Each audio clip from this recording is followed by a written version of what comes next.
kemudian alat pertanian nilainya kurang lebih 10-15 triliun. Ini butuh pengawalan sampai ke titik kelompok tani. Nah, ada beberapa keluhan menurut informasi di beberapa daerah, tapi belum kami dikirimi buktinya bahwa alat mesin pertanian terkadang yang kami kirim ke daerah, ke petani, itu terkadang dimintaki oknum tertentu, dalam artian bayar. Kalau kami berikan traktor, combine harvester, ada yang bayar sampai, menurut laporan, ada bayar sampai 50 juta satu unit. Ada yang bayar 3 juta untuk alat yang kecil. Padahal ini perintah Bapak Presiden diberikan secara gratis.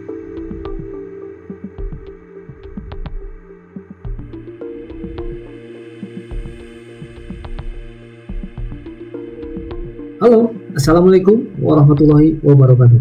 Kembali lagi di channel Blog. Terima kasih sobat sudah hadir di video ini. Bagaimana kabarnya? Semoga kabarnya selalu sehat, selalu dalam lindungan Allah, dan selalu berkah dan berlimpah rezekinya. Amin ya Allah ya Rabbal alamin. Di video kali ini kita akan membahas tentang salah satu programnya Pak Presiden kita, Pak Prabowo Subianto, yang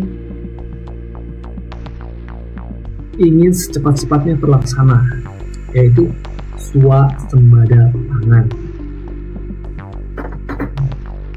Swasembada pangan ini otomatis yang berperan adalah Menteri Pertanian, yaitu Bapak Imran Sulaiman.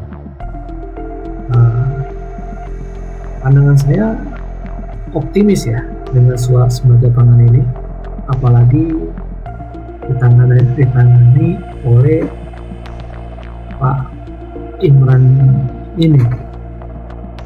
Ketegasannya dalam memberantas korupsi ada yang macam-macam, copot, bahkan saudaranya atau yang mengaku-ngaku saudaranya aja, kalau ada yang dikasih proyek bisa dicegal dan dilarang.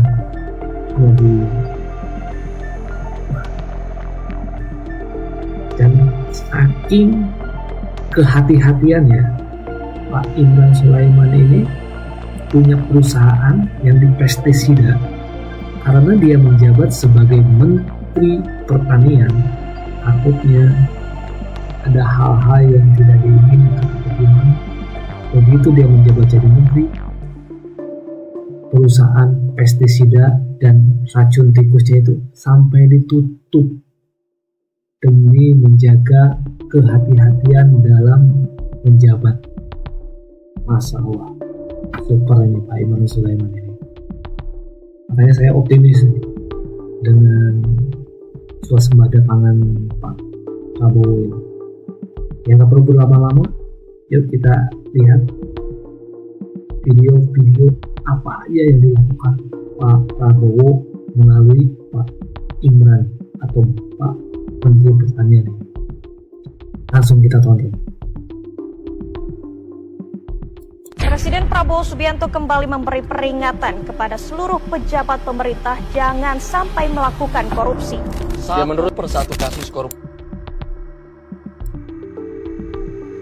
yang mangkrak diberantas oleh Prabowo Subianto. Yang tersangka itu ada kurang lebih 400-an. Dan kami tidak ada kompromi bagi mafia. Hai para pengamat politik abal-abal. Ya, memang koruptor seharusnya lenyap di bumi Indonesia. Dan ini kita sebagai rakyat harus menunggu undang-undang perampasan aset bagi para koruptor. Dan akhir-akhir ini kita diperlihatkan sepak terbang dari Kementerian Pertanian yang Presiden Prabowo Subianto kembali memberi peringatan kepada seluruh pejabat pemerintah jangan sampai melakukan. Presiden Prabowo Subianto kembali memberi peringatan kepada seluruh pejabat pemerintah jangan sampai melakukan korupsi. Menurut persatu kasus korupsi yang mangkrak diberantas oleh Prabowo Subianto. Yang tersangka itu ada kurang lebih 400-an. Dan kami tidak ada kompromi bagi mafia. Hai para pengamat politik abal-abal. Ya, memang koruptor seharusnya lenyap di bumi Indonesia. Dan ini kita sebagai rakyat harus menunggu undang-undang perampasan aset bagi para koruptor. Dan akhir-akhir ini kita diperlihatkan sempak terbang dari Kementerian Pertanian yang menyikat habis para bandit-bandit yang menyengsarakan rakyat. Prabowo terus-menerus menggenjot para menterinya agar terus-menerus bekerja keras dan menghentikan kebocoran.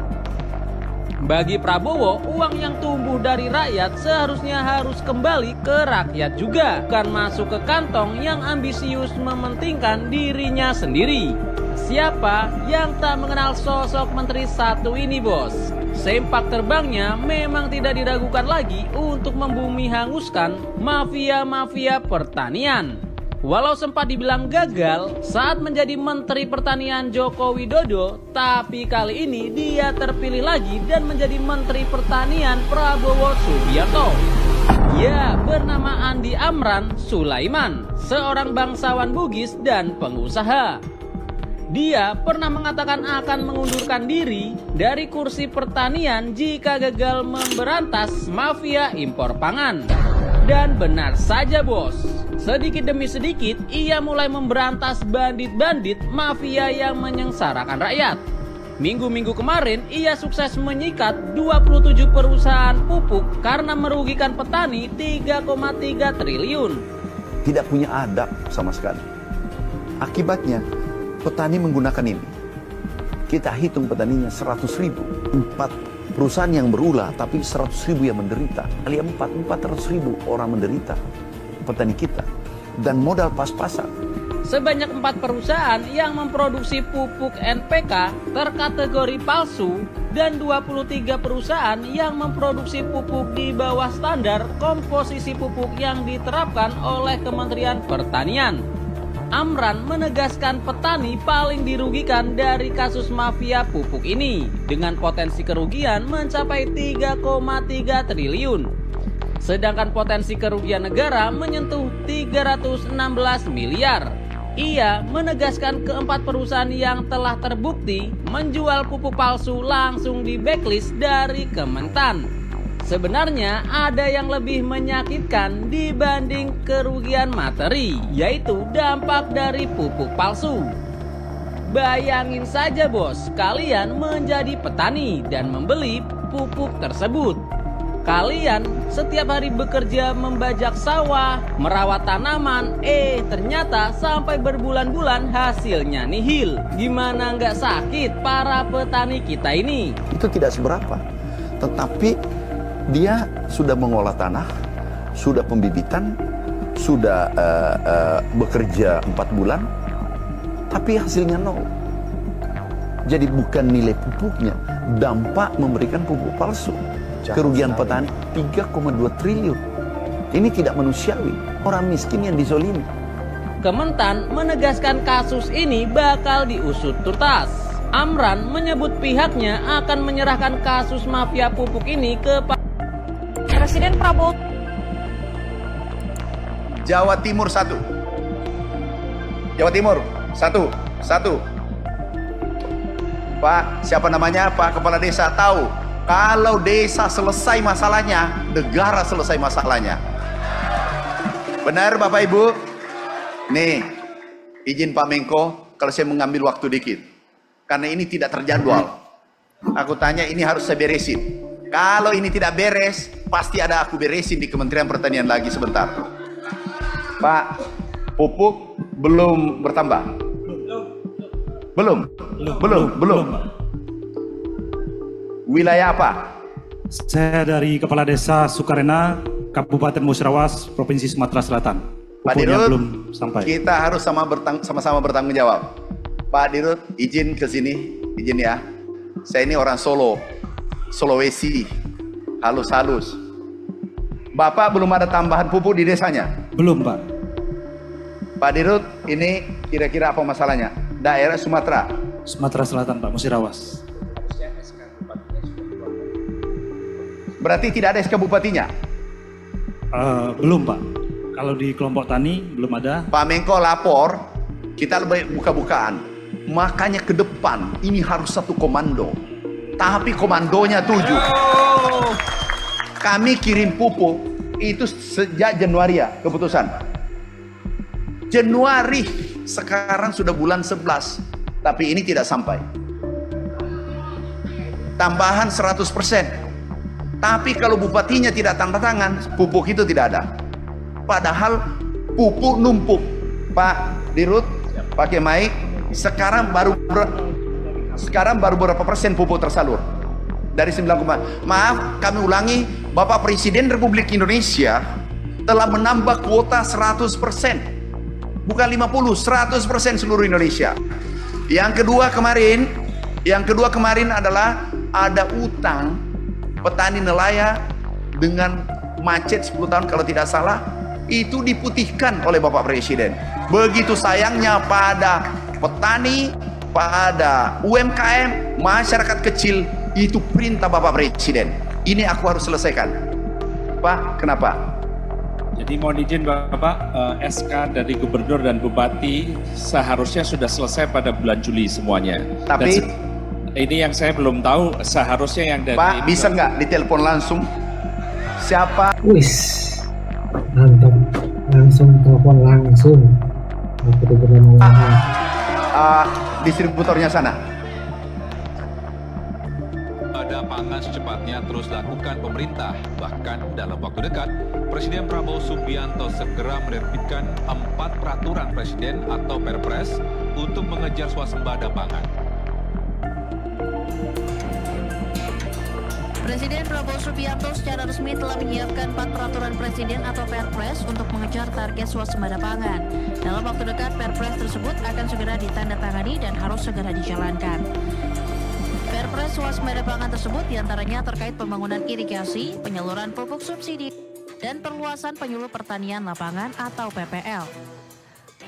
Poin penting dalam Perpres terkait irigasi, pemerintah akan memaksimalkan pembangunan irigasi untuk pertanian di semua daerah. Dalam Perpres juga disebutkan pemerintah akan optimal menyalurkan pupuk subsidi kepada petani, serta akan memangkas berbagai regulasi penyaluran pupuk bersubsidi.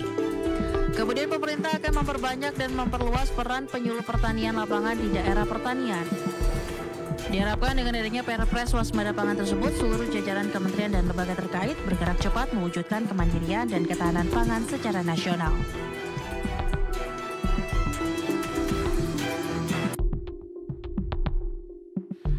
Bisa sementara itu, Menteri Pertanian Andi Amran Sulaiman menegaskan siap menjalankan peraturan presiden atau Perpres swasembada pangan yang diterbitkan presiden dalam waktu dekat ini. Ya, dalam rapat koordinasi swasembada pangan, Mentan Amran Sulaiman menegaskan terdapat 4 poin penting dalam Perpres swasembada pangan. Di antaranya perbaikan irigasi, penyaluran pupuk secara cepat dan tepat sasaran, serta hadirnya penyuluh pertanian lapangan atau PPL. Poin-poin tersebut menurut Mentan harus segera dijalankan demi mengejar target swasembada pangan. Untuk itu, Kementerian Pertanian akan menjalin kolaborasi dengan berbagai pihak di daerah demi percepatan terlaksananya swasembada pangan di seluruh daerah. Tanda tangan komitmen untuk mencapai swasembada secepat-cepatnya, sesingkat-singkatnya, sebagaimana arahan Bapak Presiden Republik Indonesia. Ke depan, mulai 1 Januari, sekarang persiapan 1 Januari, semua sudah running. Pupuk sudah tersedia, kami sudah cek di lapangan, kami dari Merauke sampai ke Aceh sudah tersedia di lapangan. Kemudian alat mesin pertanian persiapan dikirim mulai Januari, kita kirim ke lapangan, kemudian BBS sudah mulai bekerja dari sekarang. Bisa upaya Untuk gerak cepat 1 Januari besok kita harus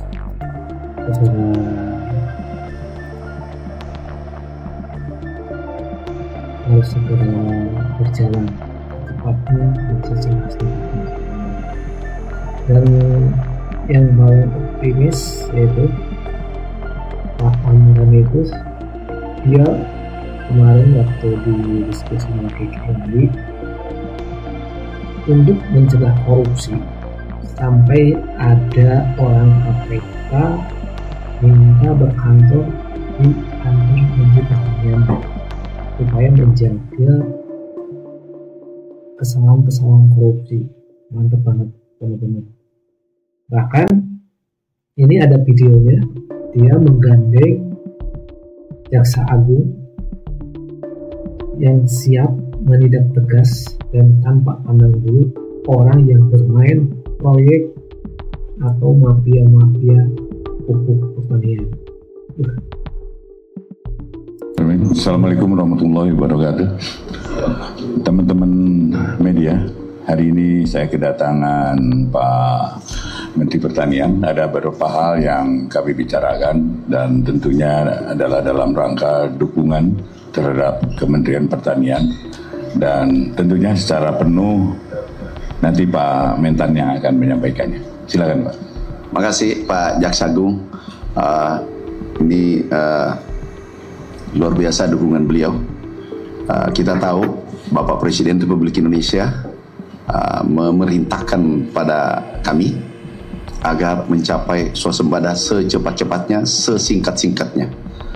Kita harus berswasembada secepat-cepatnya, sesingkat-singkatnya, agar bisa memenuhi kebutuhan kita sendiri, kebutuhan dalam negeri, khususnya pangan khususnya beras dan jagung. Itu perintah beliau. Kami berkoordinasi dengan Pak Jaksa Agung tentang sarana produksi pupuk, ini nilainya tidak kecil, 54 triliun. Kemudian alat pertanian nilainya kurang lebih 10-15 triliun. Ini butuh pengawalan sampai ke titik kelompok tani. Nah, ada beberapa keluhan menurut informasi di beberapa daerah, tapi belum kami dikirimi buktinya bahwa alat mesin pertanian terkadang yang kami kirim ke daerah, ke petani, itu terkadang dimintaki oknum tertentu, dalam artian bayar. Kalau kami berikan traktor, combine harvester, ada yang bayar sampai, menurut laporan, ada bayar sampai 50 juta satu unit.